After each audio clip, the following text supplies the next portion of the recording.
नमस्कार दोस्तों, स्वागत है आपका आज के मुख्य समाचारों में। जी हां दोस्तों, आपको यहां पर देखने को मिलेंगी आज दिन भर की तमाम बड़ी खबरें मुख्य समाचारों के रूप में। तो दोस्तों, आप सभी लोगों से रिक्वेस्ट है, सबसे पहले इस वीडियो को एक छोटा सा लाइक जरूर दे दीजिए। तो चलिए दोस्तों, जान लेते हैं आज की पहली बड़ी खबर। बजट सत्र का आखिरी दिन, प्रधानमंत्री मोदी बोले 17वीं लोकसभा में पीढ़ियों का इंतजार खत्म हुआ, इसी सदन ने अनुच्छेद 370 हटाया था। जी हां दोस्तों, संसद के बजट सेशन के आखिरी दिन लोकसभा में शनिवार को राम मंदिर निर्माण के धन्यवाद प्रस्ताव के साथ चर्चा की शुरुआत हुई। प्रधानमंत्री मोदी शाम को 4:58 पर बोलने आए और 42 मिनट की अपनी स्पीच में अपनी सरकार की 5 साल की उपलब्धियां गिनाई। वहीं दोस्तों, प्रधानमंत्री ने कहा कि पिछला 5 साल देश के रिफॉर्म, ट्रांसफॉर्म और परफॉर्मेंस का रहा है। प्रधानमंत्री ने कोरोना जैसी विपरीत परिस्थिति में संसद की कार्यवाही, पेपरलेस पार्लियामेंट की शुरुआत और 17वीं लोकसभा में 97% प्रोडक्टिविटी की प्रशंसा की। प्रधानमंत्री ने कोरोना के समय सांसदों के सांसद निधि छोड़ने, सांसदों की 30% सैलरी कटौती, संसद की कैंटीन में समान रेट लागू किए जाने को लेकर सांसदों के सहयोग की भी तारीफ की। उन्होंने कोरोना के दौरान कुछ सांसदों के निधन पर भी दुख जताया। प्रधानमंत्री ने नए संसद भवन सेंगोल की स्थापना, G20 के आयोजन पर भी सांसदों के सहयोग की सराहना की। उन्होंने 5 साल के कार्यकाल में जम्मू कश्मीर से धारा 370 हटाने, अंग्रेजों की दंड संहिता हटाकर न्याय संहिता लाने, 3 तलाक कानून, paper leak, cheating bill, data protection bill, 60 से अधिक गैर जरूरी कानूनों को हटाने की भी चर्चा की। इसके बाद दोस्तों, अगली बड़ी खबर, किसानों ने यूपी सरकार को 2 दिन का अल्टीमेटम दिया, कहा 12 जनवरी तक हमारी सभी मांगे पूरी करें वरना फिर मार्च करेंगे। जी हां दोस्तों, नोएडा प्राधिकरण से अपनी जमीनों का मुआवजा मांग रहे किसानों ने सरकार को 2 दिन का अल्टीमेटम दिया है। भारतीय किसान परिषद के नेता सुखबीर खलीफा ने शनिवार यानी कि 10 फरवरी को कहा कि अगर 12 फरवरी तक उनकी मांगे पूरी नहीं मानी जाती तो वे फिर प्रदर्शन करेंगे। इससे पहले किसानों ने 8 फरवरी को दिल्ली बॉर्डर पर प्रदर्शन किया था। सुखबीर खलीफा ने कहा कि 8 फरवरी को जब हमने दिल्ली तक मार्च निकाला था तो नोएडा पुलिस कमिश्नर लक्ष्मी सिंह ने हमें भरोसा दिलाया था कि 12 फरवरी तक हमारी मांगों को लेकर कमेटी गठित कर दी जाएगी। हमने उनकी बात इस शर्त पर मानी थी कि कमेटी के गठन में जरा भी देरी हुई तो हम दिल्ली तक मार्च फिर से शुरू करेंगे। इसके बाद दोस्तों, जान लेते हैं अगली खबर।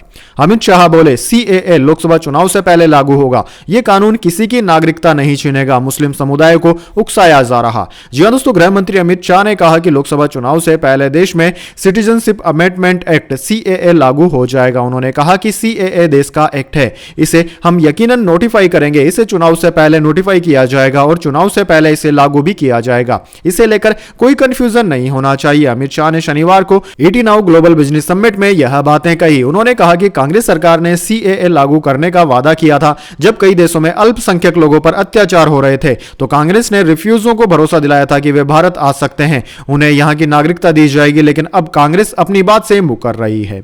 इसके बाद दोस्तों, जान लेते हैं अगली खबर।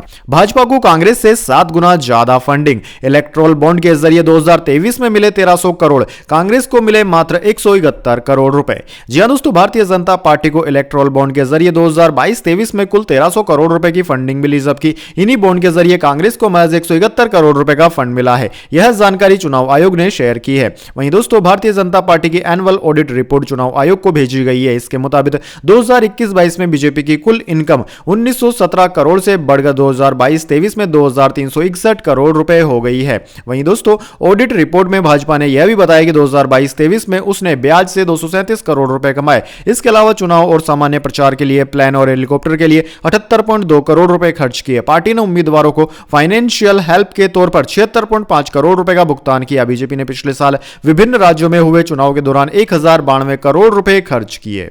इसके बाद दोस्तों, जान लेते हैं अगली खबर। चिदंबरम ने की मोदी सरकार की सराहना, 2024 के चुनाव से पहले क्षेत्रीय दलों को दी चेतावनी। जी हां दोस्तों, कांग्रेस सांसद और पूर्व गृह मंत्री P चिदंबरम ने मोदी सरकार की सराहना की। उन्होंने माना कि इस सरकार में अगर कुछ लागू होता है तो उसे अच्छी तरह से लागू किया जाता है। कांग्रेस सांसद ने कहा कि इस सरकार का कार्यान्वयन अच्छा है, मैं इसे स्वीकार करता हूं, मैं इससे नाखुश क्यों हूं। वह एक लिटरेचर कार्यक्रम के लिए कोलकाता में थे, जहां उन्होंने यह बातें कही। कांग्रेस सांसद चिदंबरम ने कई मुद्दों पर अपना विरोध भी जताया। 5 ट्रिलियन की अर्थव्यवस्था की कवायद पर कांग्रेस सांसद ने कहा कि उन लोगों ने मोदी सरकार ने इसके लिए 2023-24 तक की मोहलत मांगी थी, लेकिन अब वे कह रहे हैं कि इसमें 2 साल लगेंगे। अब कोई तारीख भी नहीं बता रहा है। इसके बाद दोस्तों, अगली बड़ी खबर। अरविंद केजरीवाल का इंडिया को झटका, पंजाब चंडीगढ़ में सीट शेयरिंग से कर दिया इनकार। लुधियाना में ऐलान, सभी 14 लोकसभा सीटों पर आम आदमी पार्टी अकेले लड़ेगी। जी हां दोस्तों, आम आदमी पार्टी के संयोजक अरविंद केजरीवाल ने विपक्षी दलों के गठबंधन इंडिया को झटका दे दिया है। केजरीवाल ने पंजाब और चंडीगढ़ में कांग्रेस के साथ सीट शेयरिंग से इनकार कर दिया है। शनिवार को लुधियाना रैली में केजरीवाल केजरीवाल ने कहा कि पंजाब में आम आदमी पार्टी अकेले चुनाव लड़ेगी। 2 महीने बाद लोकसभा चुनाव है। पंजाब में 13 सीटें हैं और एक चंडीगढ़ की है। आने वाले 14-15 दिनों में इन 14 सीटों पर उम्मीदवार घोषित कर देंगे। इसके बाद अगली बड़ी खबर, फ्लोर टेस्ट से पहले बिहार में सियासी हलचल हुई तेज। आरजेडी ने अपने विधायकों को तेजस्वी यादव के आवास पर रोका। जी हां दोस्तों, बिहार में नई सरकार के गठन के बाद 12 फरवरी को फ्लोर टेस्ट होना है। इससे पहले 11 फरवरी को जनता दल यूनाइटेड जेडीयू ने विधानमंडल दल की बैठक बुलाई। इसमें जेडीयू के विधायकों को अनिवार्य रूप से शामिल होने के निर्देश दिए गए हैं। इसी बीच आरजेडी ने अपने विधायकों को बैठक के लिए बुलाकर तेजस्वी यादव के आवास पर रोका है। 3 घंटे तक आरजेडी की बैठक चली। इसके बाद विधायकों को तेजस्वी के 5 देश रत्न मार्ग स्थित आवास पर रोका गया। विधायकों के लगेज को आवास में भेजा जा रहा है। उधर फ्लोर टेस्ट से पहले बिहार कांग्रेस के विधायक हैदराबाद पहुंच चुके हैं। इसके बाद दोस्तों अगली खबर, वित्त मंत्री बोली कांग्रेस ने गुड़ का गोबर किया, पूर्वोत्तर को भुला दिया। मनमोहन सिंह 28 साल असम से सांसद रहे, वही कुछ कर लेते। जी हां दोस्तों, संसद में बजट सेशन के आखिरी दिन शनिवार को राज्यसभा में वित्त मंत्री निर्मला सीतारमण ने श्वेत पत्र पर चर्चा करते हुए एक बार फिर यूपीए सरकार पर निशाना साधा। वित्त मंत्री ने कहा कि कांग्रेस को गुड़ का गोबर करना आता है। उन्होंने यूपीए शासनकाल में पूर्वोत्तर को पूरी तरह से भुला दिया था। पूर्व प्रधानमंत्री डॉक्टर मनमोहन सिंह असम से राज्यसभा सांसद रहे, वही कुछ कर लेते। निर्मला सीतारमण ने 8 फरवरी को लोकसभा में भारतीय अर्थव्यवस्था पर 59 पेज का श्वेत पत्र पेश किया, जिस पर उन्होंने 9 फरवरी को स्पीच दी। इसमें बताया गया कि जब 2014 में मोदी सरकार ने सत्ता संभाली तो अर्थव्यवस्था नाजुक स्थिति में थी। बाद में मोदी सरकार ने कठोर फैसले लिए, जिससे अर्थव्यवस्था पटरी पर आई।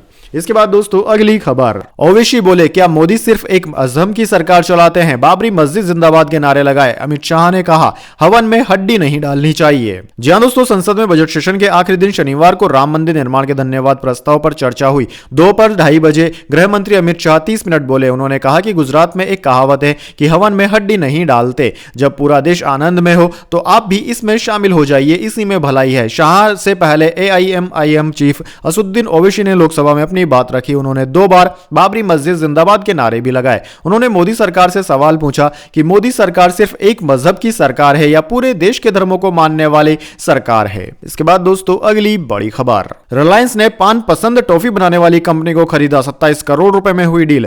राहुल गांव की शुरुआत 1933 में हुई। 1942 से कैंडी बेचती है कंपनी। दोस्तों अपने स्वाद से 1990 के दशक के बच्चों के दिलों पर राज करने वाली रावल गांव ने अपने कैंडी बिजनेस को रिलायंस कंज्यूमर प्रोडक्ट्स लिमिटेड को बेच दिया है। रिलायंस की fast moving consumer goods FMCG company ने रावल गांव का ट्रेडमार्क, रेसिपीज और इंटेलेक्चुअल प्रॉपर्टी राइट्स एक्वायर कर लिया है। हालांकि प्रॉपर्टी, जमीन, प्लांट, बिल्डिंग, इक्विपमेंट और मशीनरी जैसी चीजें रावल गांव के पास ही रहेगी। यह डील महज 27 करोड़ रुपए में हुई है। कंपनी ने शुक्रवार को फाइलिंग में इस बात की जानकारी दी है। वैसे दोस्तों कमेंट करके बताइए कि खुशबू वाली पान पसंद टॉफी आपने खाई है या नहीं। इसके बाद दोस्तों जान लेते हैं अगली बड़ी खबर, अरविंद केजरीवाल ने पंजाब में की घर घर राशन योजना की शुरुआत। बोले किसी नेता में रोकने की हिम्मत नहीं।